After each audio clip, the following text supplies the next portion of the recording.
تو میں تو اپنی زندگی کے ان غموں کو، ان تکلیفوں کو، جن چیزوں نے مجھے زندگی میں برباد کی ہے،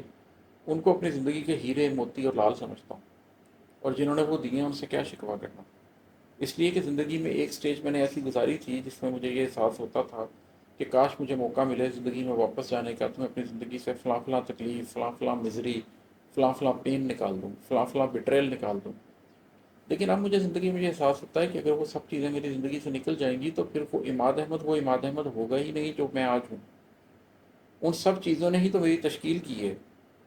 تو اب میں انہیں امبریس کرتا ہوں، اپنے بچپن کے ٹراماز کو، اپنی نوجوانی کی تکالیف کو، اپنی جوانی کے جو درد دورہ تھا، پورا غم رزق تھا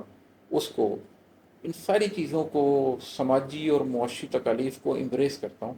اس لیے کہ یہ وہ ہیرے موتی اور لال ہیں جن کی وجہ سے میں نے زندگی میں کچھ حاصل کیا ہے۔ اور مکتا ہے کہ آج اماد احمد صاحب یہ کیسے موضوع باندھے ہیں، جن سوچوں میں آپ کھڑے ہیں آپ سے شکوہ کیا کرنا۔ میری یہ غزل ذرا باقی غزلوں سے ذرا مختلف طرح کی ہے، تو آخری شعر تک آتے آتے میں نے اپنے آپ سے یہ بات کی ہے کہ اماد آج یہ کیا موضوع باندھے ہیں، آج یہ کیا زندگی کے پرانے دکھوں کا سارا تذکرہ لے کر بیٹھ گئے ہو، کن سوچوں میں کھڑے ہو آج؟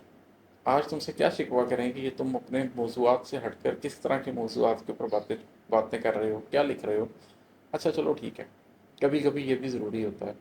کبھی کبھی پیچھے مڑ کر اپنی زندگی کو دیکھنا، سمجھنا کس چیز نے کیا حاصل کیا، کس سے کیا کھویا، جنہوں نے آپ کے ساتھ برا کیا وہ کہاں پہنچے، جنہوں نے آپ کے ساتھ اچھا کیا وہ کہاں پہنچے، جن سے آپ نے بدلہ نہیں لیا لیکن قدرت نے انتقام لیا وہ کہاں پہنچے، جہاں آپ نے معاف کر دیا آپ کو کیا حاصل ہوا، جہاں دوسرے کو معاف نہیں کیا وہاں کیا حاصل ہوا۔ تو یہ زندگی کے ریفلیکشنز کے اوپر بھی کبھی کبھی بات ہونی چاہیے، تو اس حوالے سے یہ غزل تھی۔ تو آج اماد احمد صاحب یہ کیسے موضوع باندھے ہیں، جن سوچوں میں آپ کھڑے ہیں آپ سے شکوہ کیا کرنا۔ بہت شکریہ، السلام علیکم۔